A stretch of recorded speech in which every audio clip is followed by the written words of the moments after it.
This clematis reminds me of my aunt, and she is the reason why I got this plant, because I love her so much.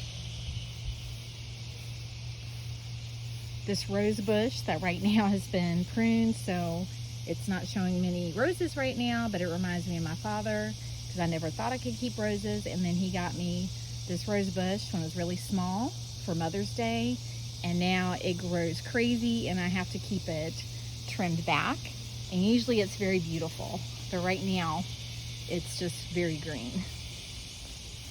The 4 o'clock plant reminds me of my grandmother on my mother's side, because a piece of it came from her garden.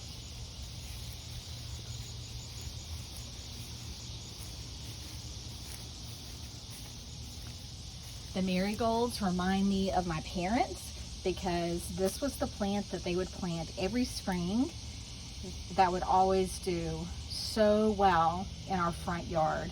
And so as soon as I got my own home, it was the first plant that I purchased, and I've had great success with it.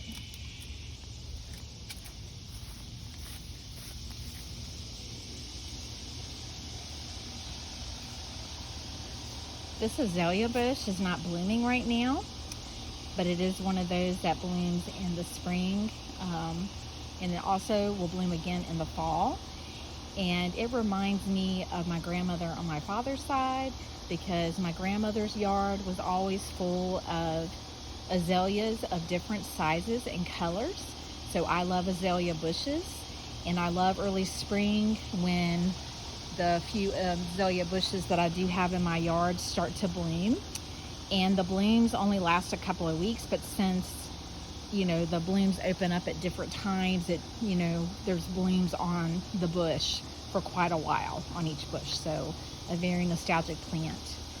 And then finally, the hydrangea bush. I love hydrangeas. My mother has a beautiful hydrangea bush, and growing up we had big, beautiful hydrangea bushes with big, beautiful blue flowers on them. I have always wanted to keep a hydrangea bush and have not had good luck. And so here I have a little one that does have some pink blooms. It's bloomed some already, and it's got buds that are going to bloom some more.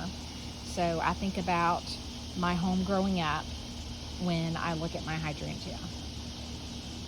So I encourage you to plant some plants that remind you of special people in your life. So click like and subscribe, Hammers and Hydrangeas.